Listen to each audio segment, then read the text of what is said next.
Assalamualaikum warahmatullahi wabarakatuh.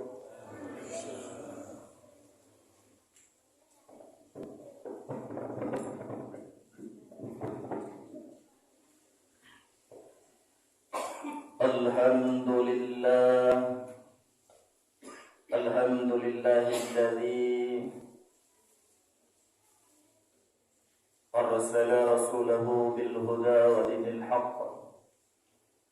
Asyhadu an la ilaha illallah wahdahu la syarika lah wa asyhadu anna Muhammadan abduhu wa rasuluhu sallallahu alaihi wasallam.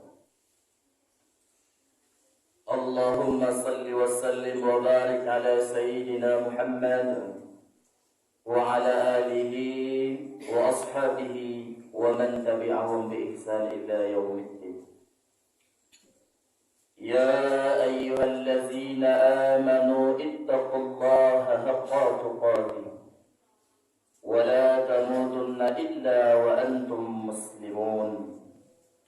فقال الله تعالى في القرآن العظيم: أعوذ بالله من الشيطان الرجيم بسم الله الرحمن الرحيم قل هو الله أحد الله الصمد لم يلد ولم يولد ولم يكن له كفوا أحد.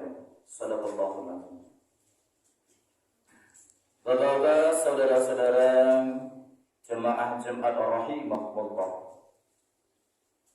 Puji syukur alhamdulillah senantiasa kita ucapkan kepada Allah Subhanahu wa taala, di mana pada siang hari yang berbahagia ini Allah masih memberikan kita nikmat kesempatan, nikmat kesehatan, nikmat iman, sehingga kita telah berada di rumah Allah yang sangat kita cintai ini dalam rangka menunaikan ibadah Jumat secara berjemaah. Sebagai rasa syukur kita kepada Allah Subhanahu wa taala, kita kerjakan seluruh perintahnya dan kita jauhi segala apa yang dilarangnya. Mudah-mudahan kita termasuk hamba-hamba Allah yang bersyukur di sisi Allah Subhanahu wa taala. Seiring dengan itu, selawat dan salam kita sampaikan buat baginda Rasulullah sallallahu alaihi wasallam dengan berupa doa Allahumma salli ala Muhammad wa ala ali Muhammad. Bapak-bapak, saudara-saudara jemaah Jumat rahimakumullah. Di awal khutbah yang singkat ini, kami mengajak diri kami sendiri dan kita semua, pastikan kita orang-orang yang bertakwa di sisi Allah Subhanahu wa taala. Karena percuma hadirin jemaah salat Jumat rahimakumullah, banyak pun harta kita, tinggi pun pangkat kita, besar pengaruh kita, kalau semua itu tidak bisa menjadikan kita bertakwa kepada Allah Subhanahu wa taala, maka nerakalah tempat kita. Untuk itu, pastikan hadirin yang dimuliakan oleh Allah, diri kita bertakwa kepada Allah Subhanahu wa taala. Bapak-bapak, saudara-saudara jemaah Jumat rahimakumullah. Adapun tema khutbah kita pada siang hari yang berbahagia ini adalah keutamaan menjalin tali silaturahim. Allah Subhanahu wa taala berfirman dalam surat An-Nisa ayat 1. A'udzu billahi minasyaitonir rajim. Bismillahirrahmanirrahim. Wattaqullaha alladzi tashaaluna bihi wal arham. Innallaha kana 'alaikum raqiba.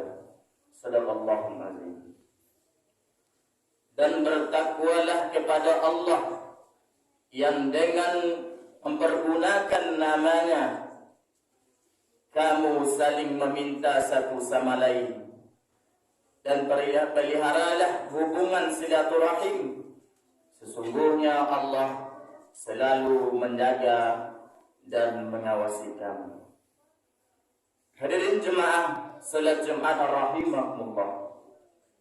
Rasulullah sallallahu alaihi wasallam berpesan bagi kita bagaimana Rasulullah mencontohkan, mengibaratkan hubungan silaturahmi antara sesama akidah kita, yaitu asyhadu an la ilaha illallah wa asyhadu anna Muhammadar Rasulullah. Ibaratkan sebuah bangunan hadirin yang dimuliakan oleh Allah Subhanahu wa taala. Pondasi menguatkan tiang-tiang atau tonggak-tonggak. Tonggak menguatkan dinding-dinding. Dinding menguatkan atap.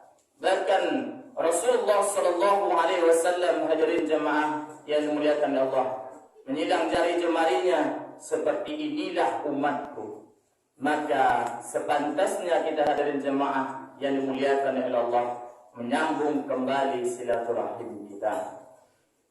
Hadirin jemaah salat Jumat rahimakumullah. Rasulullah sallallahu alaihi wasallam mengatakan kepada kita apa yang disampaikan Rasulullah, barang siapa yang ingin dibentangkan rezekinya, dipanjangkan umurnya, maka jalinlah tali silaturahim. Hadis riwayat Bukhari dan Muslim. Ada dua pelajaran yang akan kita ambil dalam hadis ini. Pertama, kata Rasulullah, pelajaran bagi orang-orang yang mau menyambung tali silaturahim, yaitu Allah akan perpanjang umurnya. Yang dimaksud diperpanjang di sini hadirin jemaah salat Jumat rahimakumullah adalah Allah berkahi umurnya. Kenapa hadirin jemaah salat Jumat rahimakumullah? Banyak orang yang panjang umurnya, tetapi dengan yang panjang umurnya itu tidak mampu dia mendekatkan dirinya kepada Allah Subhanahu wa taala gara-gara dia tidak menjalin tali silaturahim. Lihatlah sekarang hadirin yang dimuliakan oleh Allah Subhanahu wa taala. Gara-gara harta warisan, seorang anak rela membunuh ibunya, membunuh saudaranya. Apa penyebabnya? Gara-gara harta warisan. Sehingga terputuslah hubungan silaturahim, sehingga terjadilah pembunuhan tersebut. Maka ini hadirin yang dimuliakan oleh Allah Subhanahu wa taala, begitu sangat pentingnya kita menjalin tali silaturahim ini, supaya kita hadirin yang dimuliakan oleh Allah Subhanahu wa taala, diberkahi umur kita di sisi Allah Subhanahu wa taala.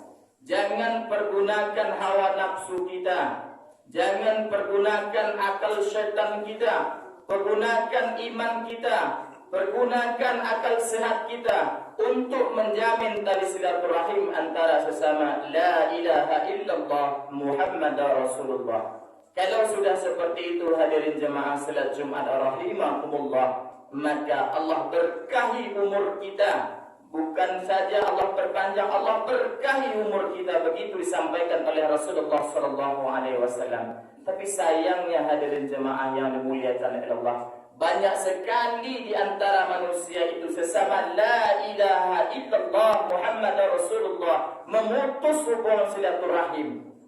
Hadirin yang dimuliakan Allah Subhanahu wa taala, kalau sudah itu kita lakukan, tidak ada keberkahan umur yang kita miliki. Meskipun kita memiliki harta yang banyak, pangkat yang tinggi, pengaruh yang besar, tiadalah artinya di sisi Allah Subhanahu wa taala. Maka hadirin jemaah salat Jumat rahimakumullah, kembalilah kita bangun tali silaturahmi tersebut antara menguatkan kalimat la ilaha illallah Muhammadar Rasulullah yang ada di dalam hati kita, yang ada di dalam lisan kita, yang kita yakini, yang kita imani. Hadirin jemaah salat Jumat rahimakumullah. Kemudian kata Rasulullah sallallahu alaihi wasallam yang kedua, yaitu dilapangkan rezekinya, diluaskan rezekinya. Jadi orang-orang yang senantiasa menjalin silaturahmi, tidak hanya Allah berkahi umurnya, Allah lapangkan rezekinya. Karena kenapa hadirin jemaah Jumat rahimakumullah, orang-orang yang senantiasa menjalin silaturahmi, maka di situ turun rezeki Allah kepada orang-orang yang mau mengerjakannya. Bukan tertutup, hadirin di jemaah Jumat rahimahullah. Maka kebalikannya, orang-orang yang memutus silaturahim, maka tertutuplah pintu rezekinya. Maka Allah kunci pintu rezekinya. Salah satu, hadirin jemaah salat Jumat rahimahullah, rezeki kita terbuka, jadilah tali silaturahim kita. Hadirin jemaah salat Jumat rahimahullah. Kemudian yang ketiga, Rasulullah SAW menjelaskan barang siapa yang menjalin tali silaturahmi, maka Allah mudahkan urusannya. Bukankah kita semua, hadirin jemaah salat Jumat rahimahullah, memiliki urusan masing-masing? Maka ketika kita memiliki urusan masing-masing, ada yang sulit urusan kita tersebut, maka Allah mudahkan urusan kita. Hadirin jemaah salat Jumat rahimahullah, maka kembalilah kita menjalin silaturahim itu, akan Allah mudahkan urusan kita. Sepahit apapun urusan kita, kalau kita orang yang gemar senantiasa menjalin silaturahim, Allah mudahkan urusan kita tersebut. Jangan sekali-kali kita memutus hubungan silaturahim. Ancaman Allah melalui Rasulullah SAW disebutkan oleh Rasulullah, Auzubillahi minasyaitonirrajim, Bismillahirrahmanirrahim. La yadkhulul jannah qati. Kata Rasulullah, tidak masuk surga orang-orang yang memutuskan tali silaturahim. Hadis Bukhari dan Muslim. Itu ancaman.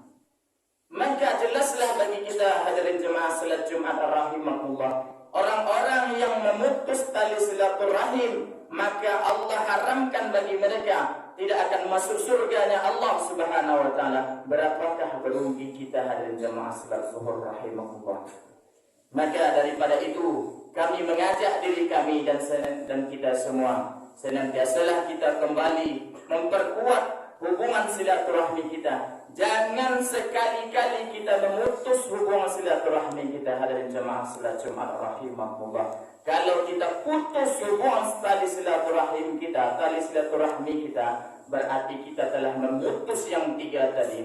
Allah tidak akan berkahi umur kita, Allah tidak akan permudah rezeki kita, Allah tidak akan mempermudah urusan kita. Fattabi'uni ya ulil absar la'allakum turhamun.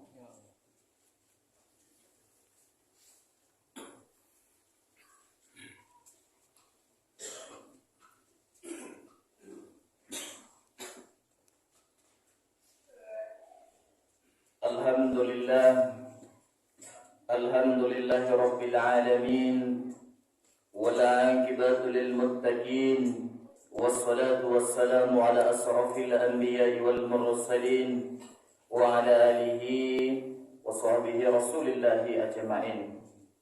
Asyhadu an la ilaha illallah wahdahu la syarika lah, wa asyhadu anna Muhammadan abduhu wa rasuluhu sallallahu alaihi wasallam.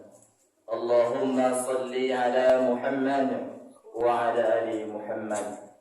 Ya ayyuhallazina amanu ittaqullaha haqqa tuqatih wa la tamutunna illa wa antum muslimun. Faqala Allah ta'ala fil Qur'anil 'azim, a'udzu billahi minasy syaithanir rajim. Bismillahirrahmanirrahim. Wal 'asr innal insana lafi khusr illa alladhina amanu wa 'amilus salihati wa tawasaw bil haqq wa tawasaw bis sabr. Shadaqallahul 'azim. Innallaha wa malaikatahu yusalluna 'alan nabiy ya ayyuhallazina amanu sallu 'alaihi wa taslima. Allahumma salli 'ala sayyidina Muhammad wa 'ala ali Muhammad kama sallaita 'ala Ibrahim wa 'ala ali Ibrahim. وبارك على محمد وعلى آل محمد كما باركت على إبراهيم وعلى آل إبراهيم في العالمين إنك حميد مجيد. اللهم اغفر للمسلمين والمسلمات والمؤمنين والمؤمنات الأحياء منهم والأموات إنك على كل شيء قدير.